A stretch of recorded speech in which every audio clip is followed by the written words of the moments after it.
Well, combating carjackers. Last year, Chicago saw the highest number of carjackings in 2 decades, but the problem does not stop at the city's borders. Now, police say criminals often cross state lines thinking they won't be pursued. However, a beefed up task force now with the Indiana departments is designed to be a deterrent. WGN's Mike Lowe takes us inside the regional carjacking task force.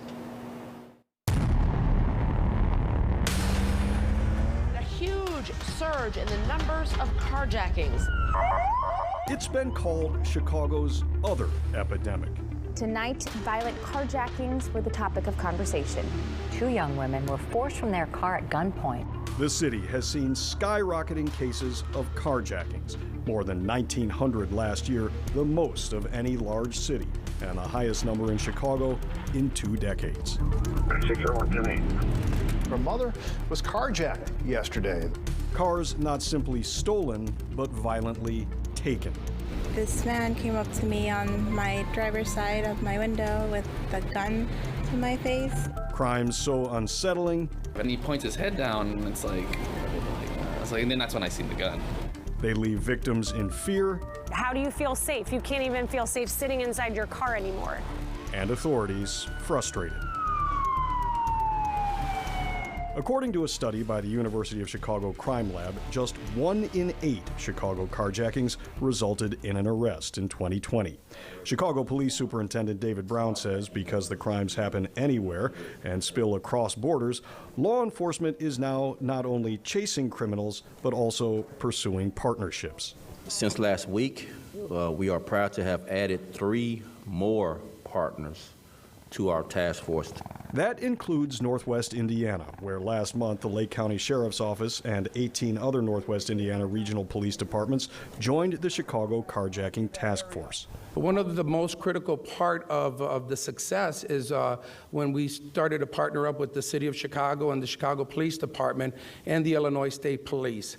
That made a huge difference. So WGN News accompanied the task force. Our goal is to try to end pursuits as quickly as possible. On a recent overnight operation. Keep your head on a swivel. On the border of Illinois and Indiana. All the way from Hammond, all the way down to St. John. There were dozens of officers, at least 4 canine units, and air support from the Lake County Sheriff's helicopter. It's a very dangerous situation. In one case, officers chased a stolen car. We have the aviation unit here that will keep an eye in the sky there for us. It has a FLIR, so infrared and heat detection, so we'll be able to see the vehicle in the dark or if the suspects flee. West, check eastbound. They stopped the suspect using the pit maneuver, which can be seen on this infrared video from the chopper. Pit. We can go up on either side of their rear quarter with our front fender and kind of just, you don't even hit them really, you just kind of push them over and it'll cause the pursuit to end. After the stolen vehicle spins out, police surround the driver and make an arrest. Adam George, 27762. I'm going to Hammond, Indiana, near state line. A lot of traffic comes in over there from Illinois. 551. I'll be on Michigan Street. This night, we rode with Detective Nicholas Kopek of the Lake County Sheriff's Drug Task Force and High Crime Unit. A little over a year, I'm working along the state line trying to prevent the stolen vehicles and carjacking situation. And then, whatever else we come into contact with. His vehicle is equipped with a license plate reader and connected to a system of cameras that will alert him when a reported stolen vehicle's license plate is scanned. Looking for possibly stolen vehicles. We have this system that the cameras will tell us if a stolen vehicle comes into a certain area. One troubling trend, he says, is the age of suspected carjackers. The University of Chicago study showed the number of people under 17 arrested for carjackings increased 104% from 2019 to 2020. All the ones I've come in contact with are usually younger. Most of the time, even juveniles.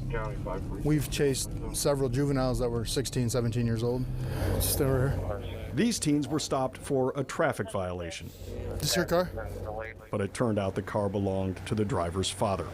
The task force doesn't reveal when it conducts operations, but it's usually at least twice a month. They're looking for small irregularities that may indicate a bigger problem. How you doing? Good. Get your license?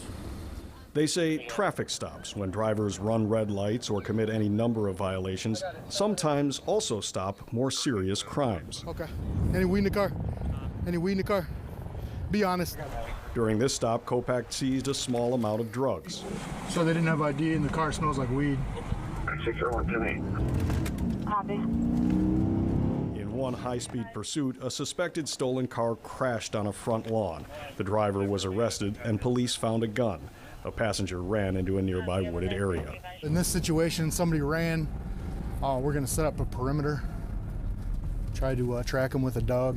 He says a substantial number of pursuits end up going back to Chicago.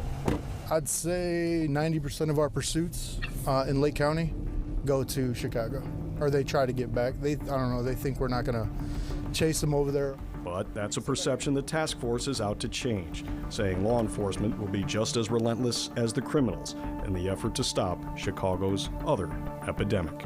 We will chase you, we will catch you, and we will arrest you. Regardless if you're going to cross the state line, we will go after you.